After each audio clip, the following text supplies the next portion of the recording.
a review of what transpired, within the week, where we have a life lost,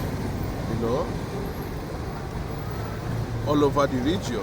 We have one in Abuja, we have one in Ibadan, and we have one somewhere in Anambra. And most of the people that lost their lives in that place were mostly children and people who were looking for a means to have something for this Christmas. It resulted to a stampede where many lost their lives.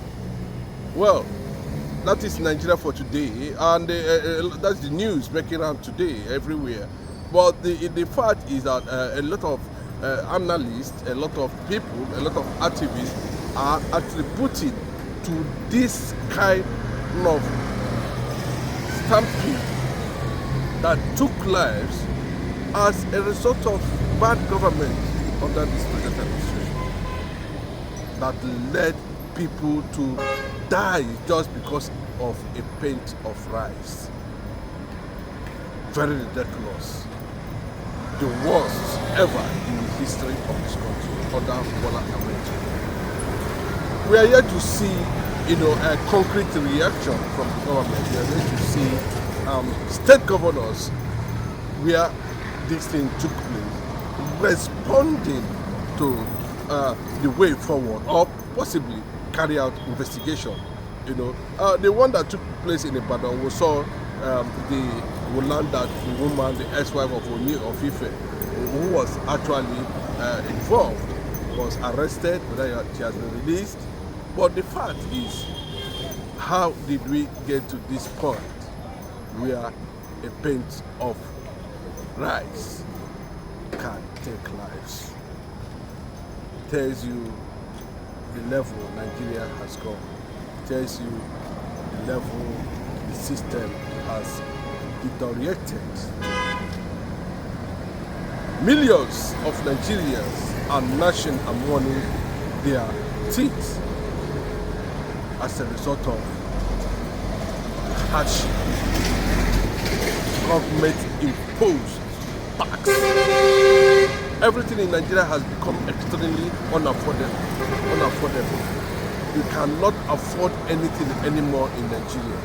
And when the news came that there's a place they can get, just a cup of rice or whatever, imagine that. Imagine a country so blessed. Imagine a nation that has what it takes to sustain a population, allowing the system to rot to this extent. Nigerians are keep on dying as a result of bad leadership. Nigerians are weakened on daily basis as a result of bad leadership. And these leaders, the funniest thing about these leaders is that they will still come and tell you there's nothing. They have done their best. They are not corrupt. What is it? All manner of stories. We are a former governor of this country took 110 billion, misappropriated, was released on bail for 500 million. While someone who was advocating for peace and national stability, Dele Farotimi, was jailed, put in custody, and fined 30 million. That is how corrupt, that is how weak the system has come to. In this festive mood and in the spirit of Christmas and New Year, many Nigerians are going to go home without anything. A bag of rice runs for 150. Transportation for those who are traveling, you have to have from 70,000 naira upwards. That is how bad Tinubu's administration. Away from that, we also see the danger that is lying behind us. What is the danger? It was reported recently that 30 million out of over 350 million out of school children, 30 million of it is in the northern part of the country, and they are called Amachi. Do you know what it means to have 30 million out of school children in the north alone? Imagine a situation like this, what it would have become. Where children lack parental care, support. Where the system that's supposed to breed them throws them to the streets. That's what we are talking about.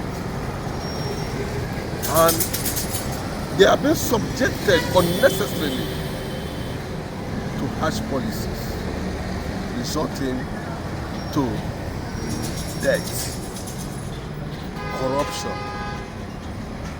cutting corners. The land that Bola Ahmed Tinubu is insisting that is going to arrest anybody that go on social media to call attention or to attract attention about the kind of leadership we'll be having in this country. The police has gone after them, or police are going after them. But the same Bola Ahmed Tinubu yesterday said all manner of things about Jonathan. He called Jonathan a drunk.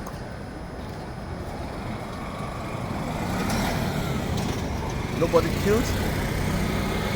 Let them continue. It's unfortunate that we continue to have this type of people as leaders.